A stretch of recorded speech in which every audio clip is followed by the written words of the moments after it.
Hello, my amazing tribe. I'm excited to connect with you through this video. Welcome, curious minds, to our video that explores the ins and outs of Harzburg. The Harzburg, also called Große Harzburg Great Harz Castle, is a former imperial castle situated on the northwestern edge of the Harz mountain range overlooking the spa resort of Bad Harzburg in Goslar District in the state of Lower Saxony, Germany. It was erected from 1065 to 1068 at the behest of King Henry IV of Germany, slighted during the Saxon Rebellion in 1073-75, and a century later rebuilt under Emperor Frederick Barbarossa and his Welf successor Otto IV, who died here in 1218. Later used as a robber baron's lair, the hill castle crumbled into ruins over the centuries. Today it has almost completely disappeared. Only fragments of the foundation walls and the towers together with the castle well are preserved. As we embark on the next leg of our journey, let's unpack the layers of etymology and examine its core elements. Mentioned as Hartisburg in a 1071 deed, the name of the castle is derived from the Harz mountain range, called Hart in Middle Low German, and is probably affiliated with Hart meaning mountain forest. Therefore, Harzburg can be translated as Harz Castle. Get ready to immerse yourself in the world of location as we examine its impact and relevance.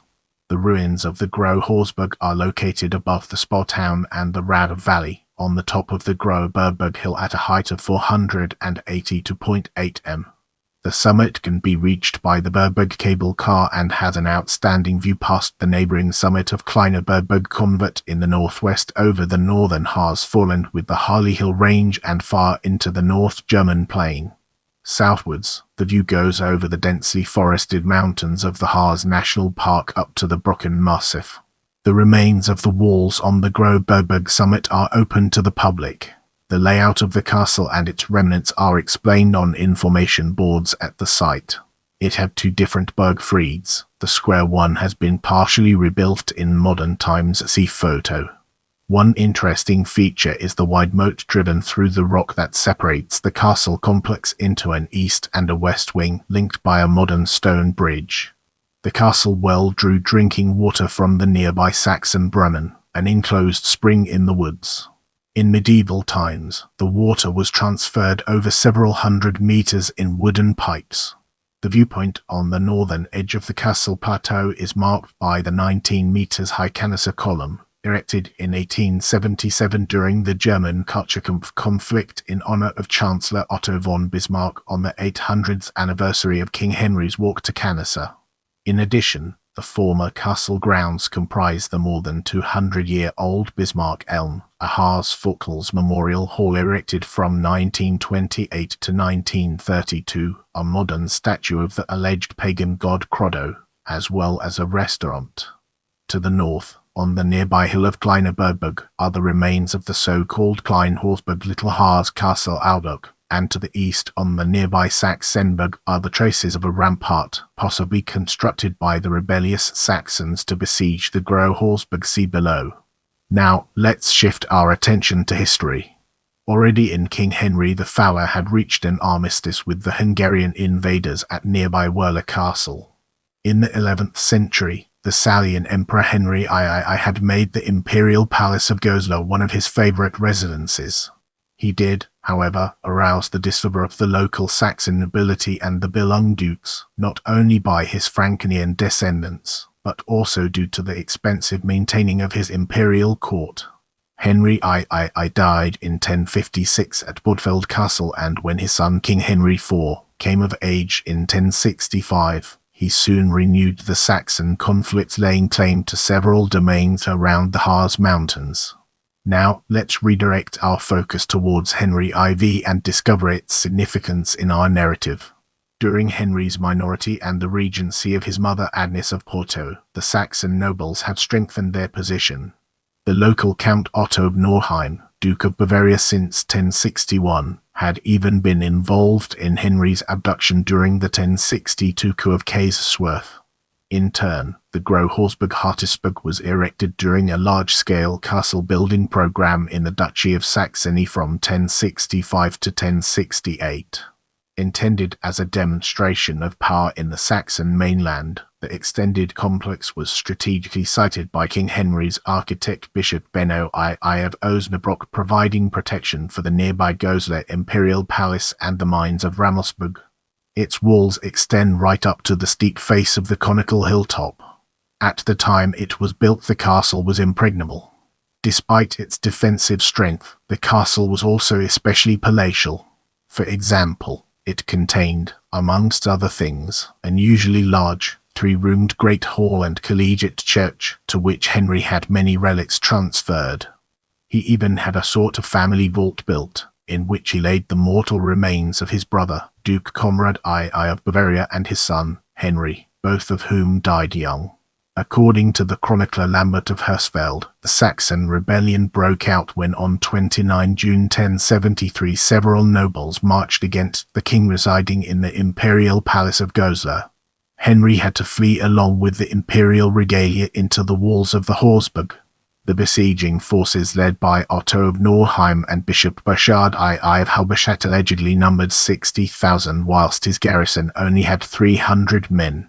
The king finally fled to Franconia in the night to 10 August, according to legend, through the well of the besieged castle and a secret passage. The king initially did not gain much support by the German princes, and in the 1074 Treaty of Gerstungen he was forced to agree to slight his castles, including the Harzburg. He hesitated, however, and only had the walls and towers demolished, whilst the buildings themselves remained.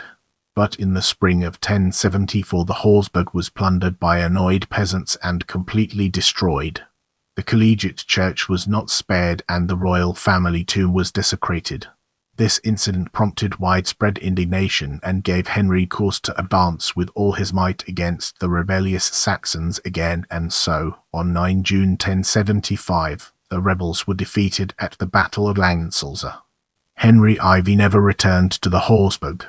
Pope Gregory VII, who would become a bitter enemy during the investiture controversy, imposed a ban on the devastated site.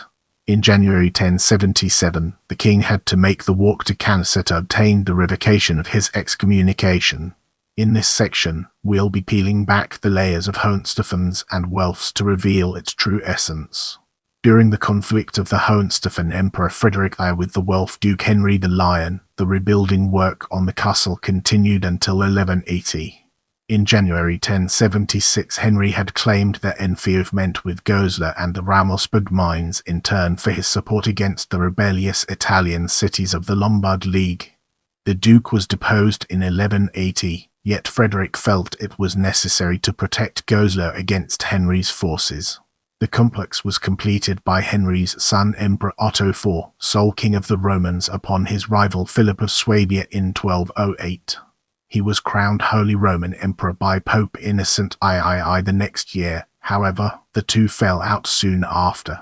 Banned by the Pope, he had to witness the election of the Hohenstaufen scion Frederick II in September 1211.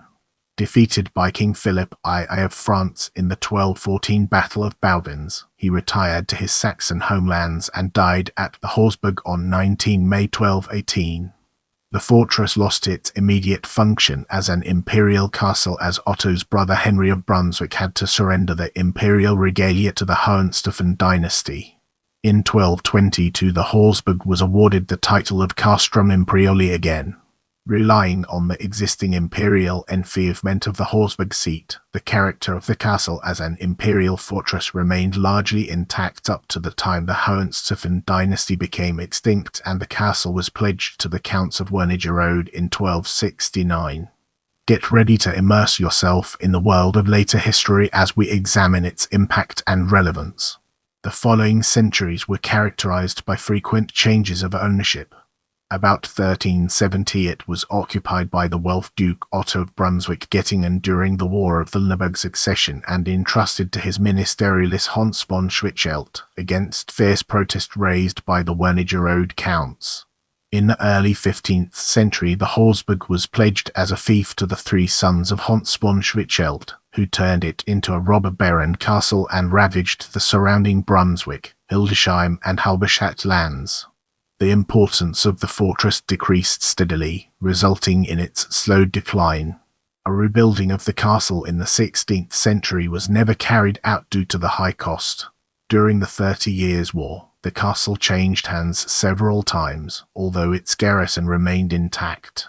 Since this type of fortification had become insignificant due to the changed nature of warfare, demolition of the remaining elements of the ruin began in 1650. Since then the castle has amounted to little more than its foundation, ruins and well. The urban settlement of Neustadt at the foot of the Große Harzburg adopted the castle's name in 1892. Now, let's shift our perspective and explore gallery through a fresh lens, unlocking new perspectives. Bismarck auf Kaisersaal Bad Harzburg, Bismarck on the Kaiser column, Kaiser auf Kaisersaal Bad Harzburg, quotation on the Kaiser column, Grotto Harzburg, Grotto statue on the Harzburg, Bad Harzburg S6 and Harzburg, foundation of the Round Tower. If you have any suggestions for future videos, feel free to drop them in the comment section.